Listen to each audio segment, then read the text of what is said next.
नमस्कार, आपका स्वागत है। आपके साथ मैं आकांक्षा राजपूत। प्रधानमंत्री नरेंद्र मोदी जैसा ब्रांड, अमित शाह जैसे रणनीतिकार और योगी जैसे हिंदुत्व के पोस्टर बॉय, ये तीन चेहरे बीजेपी की विजय की गारंटी है। यूपी के विधानसभा चुनाव में भले ही अभी 2 साल का वक्त बाकी है, लेकिन सत्ता संग्राम शुरू हो चुका है। एक तरफ अखिलेश यादव पीडीए को मजबूत करने की कोशिश में लगे हुए हैं, जातीय समीकरण साध रहे हैं, तो दूसरी तरफ यूपी के सबसे बड़े महारथी योगी आदित्यनाथ हिंदुत्व को धार दे रहे हैं। योगी अपनी ब्रांड छवि को मजबूत करने में लगे हैं और हिंदुओं को एकजुटता का संदेश दे रहे हैं। अयोध्या से लेकर संभल और संभल से लेकर बांग्लादेश तक कट्टरपंथियों का इतिहास और वर्तमान याद दिला रहे हैं। योगी के नारे सुपरहिट साबित हो रहे हैं। बटेंगे तो कटेंगे से लेकर बाबर का डीएनए वाला वार और जिन्ना का जिन्न वाला नैरेटिव लोगों के सिर चढ़कर बोल रहा है। हरियाणा और महाराष्ट्र के चुनावी नतीजों ने संकेत दे दिया है कि 2027 में यूपी का चुनावी मुकाबला भी हिंदुत्व की पिच पर खेला जाएगा, क्योंकि हिंदुत्व का एजेंडा फिट है और योगी के नारे सुपरहिट। इन्होंने देश को पहले बांटा, फिर समाज को बांटा। इस देश का इतिहास गवाह है, बंटे थे तो और एक रहेंगे तो। ये जिन्ना का जिन्न जब तक इस धरती पर रहेगा तब तक इस प्रकार की अराजकता लगातार डसती रहेगी। 500 वर्ष पहले बाबर के एक सिपह सालार ने जो कुंभ अयोध्या में किया था, तीनों की प्रकृति, तीनों का डीएनए एक जैसा है।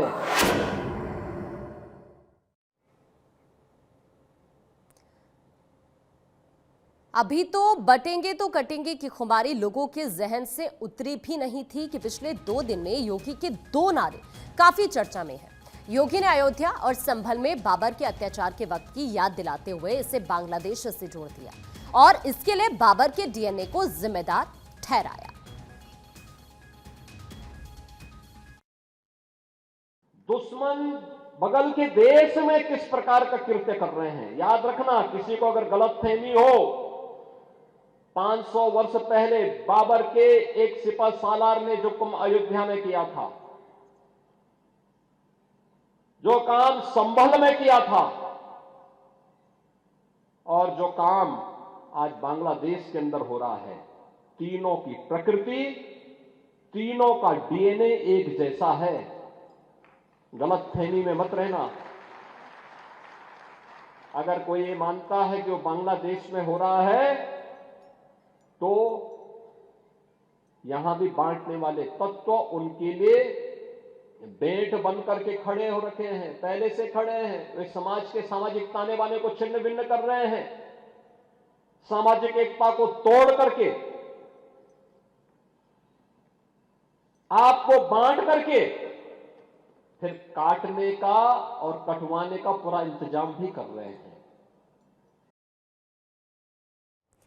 योगी आदित्यनाथ ने संभल और बांग्लादेश को जिन्ना से जोड़कर हिंदुओं को सतर्क किया। इन सभी नारों में योगी का मैसेज वही है, बटेंगे तो कटेंगे, एक रहेंगे तो सेफ रहेंगे।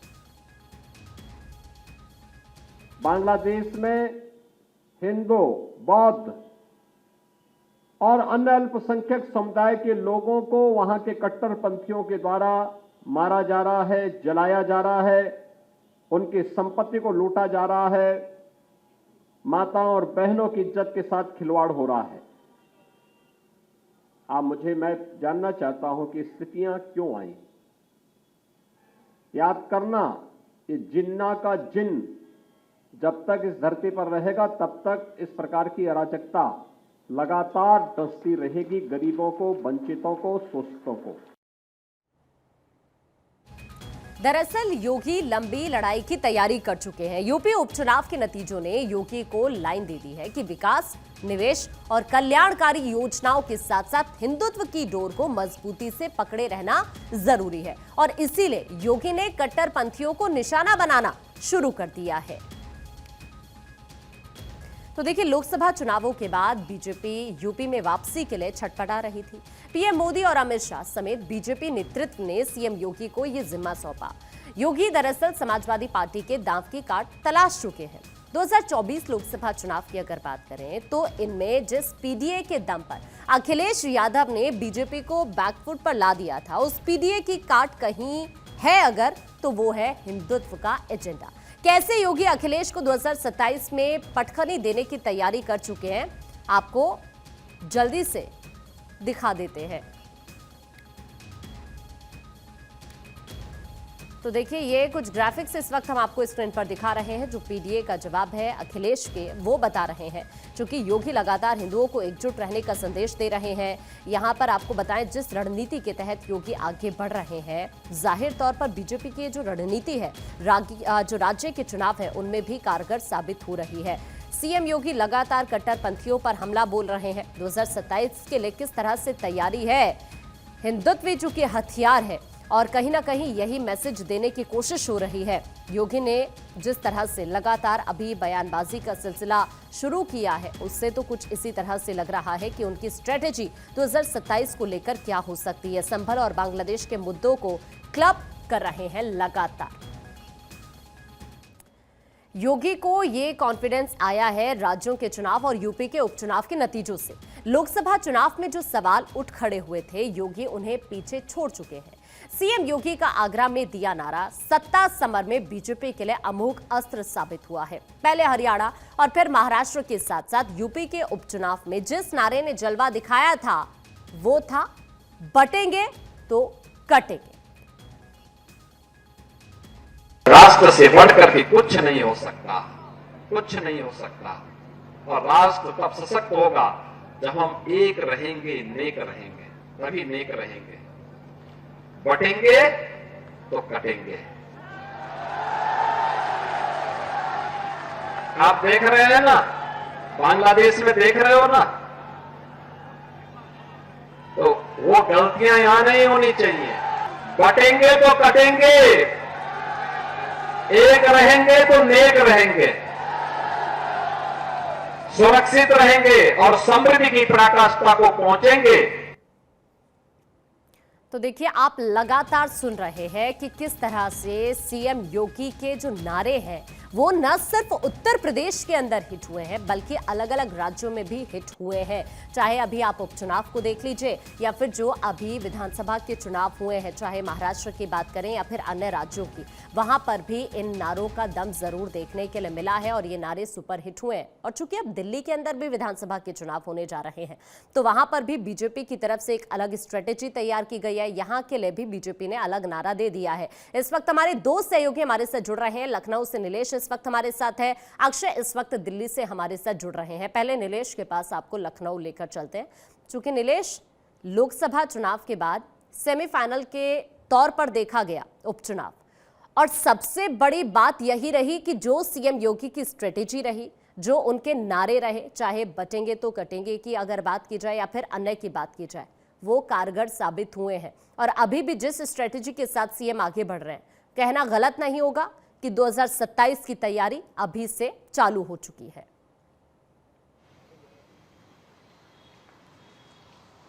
देखिए, बिल्कुल अगर हम उत्तर प्रदेश के मुख्यमंत्री योगी आदित्यनाथ की बात करें तो 2017 में जब उत्तर प्रदेश में सरकार बनी थी, उस समय भी योगी आदित्यनाथ ने हिंदुत्व के एजेंडे को मजबूत किया था, जिसका नतीजा रहा था कि 2017 में पूर्ण बहुमत के साथ भारतीय जनता पार्टी सत्ता में काबिज हुई थी।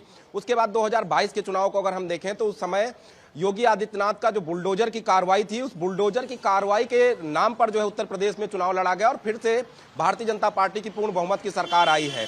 उत्तर प्रदेश में हाल ही में उपचुनाव संपन्न हुए, उपचुनाव के नतीजे आए हैं। उपचुनाव को अगर हम देखें तो कहीं ना कहीं योगी आदित्यनाथ ने जो अपने संबोधनों के दौरान जो नारे दिए हैं, बटेंगे तो कटेंगे, एक रहेंगे तो नेक रहेंगे, सुरक्षित रहेंगे, कहीं ना कहीं वो नारा उत्तर प्रदेश के साथ साथ उत्तर प्रदेश के बाहर दूसरे प्रदेशों में, चाहे वो हरियाणा हो, महाराष्ट्र हो, इन जगहों पर भी हिट हुआ है।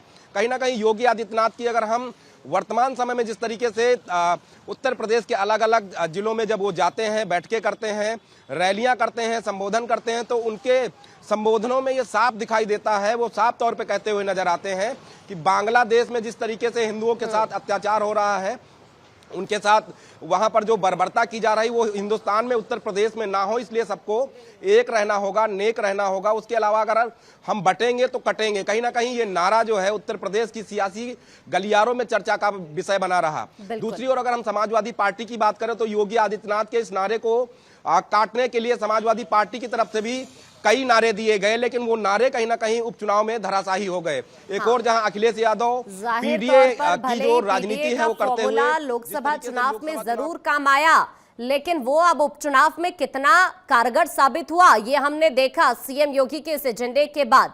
मैं आपके पास लौट रही हूँ, अक्षय भी हमारे साथ बने हुए हैं, उनका भी हम रुख करेंगे, लेकिन उससे पहले आपको अहम जानकारी देते हैं। दरअसल योगी आदित्यनाथ के नारे सुपरहिट है। हिंदुत्व की पिच पर जब योगी खेलते हैं तो लोग ठहर कर देखते हैं। योगी जहां जाते हैं वहां लोगों का हुजूम उन्हें ठहर कर सुनता भी है।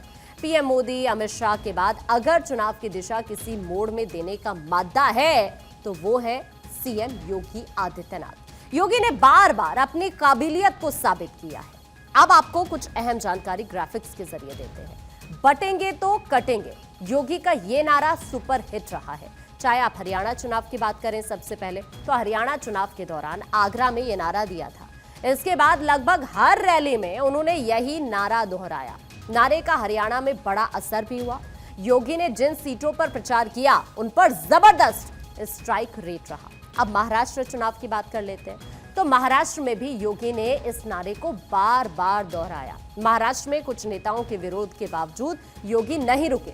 महाराष्ट्र की जीत में ये नारा एक बड़ा फैक्टर माना जा रहा है और जाहिर तौर पर हमने देखा भी कि जब लोग वोटिंग करने के लिए जा रहे थे तो उस वक्त भी महाराष्ट्र में लोगों ने बटेंगे तो कटेंगे वाली टी शर्ट पहनी हुई थी। अब इसके बाद यूपी उपचुनाव की बात कर लेते हैं, तो जाहिर तौर पर यूपी में इंपैक्ट कितना हुआ ये आपके लिए जानना बहुत जरूरी है। यूपी में भी योगी ने हिंदुत्व की पिच पर बैटिंग की। यूपी की 9 विधानसभा सीटों पर उपचुनाव हुआ। बीजेपी ने 6 और सहयोगी आरएलडी ने 1 सीट जीती।